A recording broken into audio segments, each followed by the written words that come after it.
गोंदियातील तिरोडा विधानसभा क्षेत्राचे आमदार विजय रहांगडाले यांनी विधानसभा निवडणुकीच्या आधीच आम्ही केलेल्या विकासाची माहिती जन आशीर्वाद यात्रेच्या माध्यमातून मतदारांना दिली आहे, असं सांगत विरोधकांच्या विकास कामांवरून होणाऱ्या टीकेला उत्तर दिलंय। विकास कामांच्या बळावर माझा विजय होणार असल्याचा विश्वास रहांगडाले यांनी प्रचारादरम्यान व्यक्त केला आहे।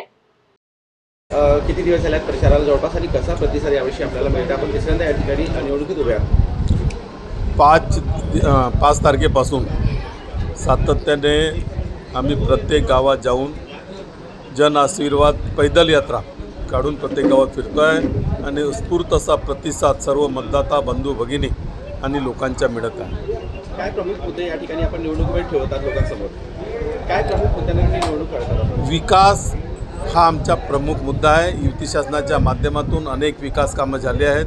तो विकास कामं आणि योजनेच्या माध्यमातून लोकांना सक्षम करण्याचं जी युती शासनाच्या माध्यमातून योजनेच्या माध्यमातून लोकांपर्यंत जे पोहोचत आहे त्या योजना पोहोचवल्या आहेत आपण आणि त्या अनुषंगाने सर्व जनता ही युती शासनाच्या कार्यावर खुश आहे आणि त्या अनुषंगानेच आम्ही लोकांपर्यंत जात आहोत, लोकांना मतदान मागत आहोत। लोक भरभरून आशीर्वादसुद्धा देत आहेत आणि उत्स्फूर्त असा प्रतिसाद मतदाताचा आम्हाला मिळत आहे।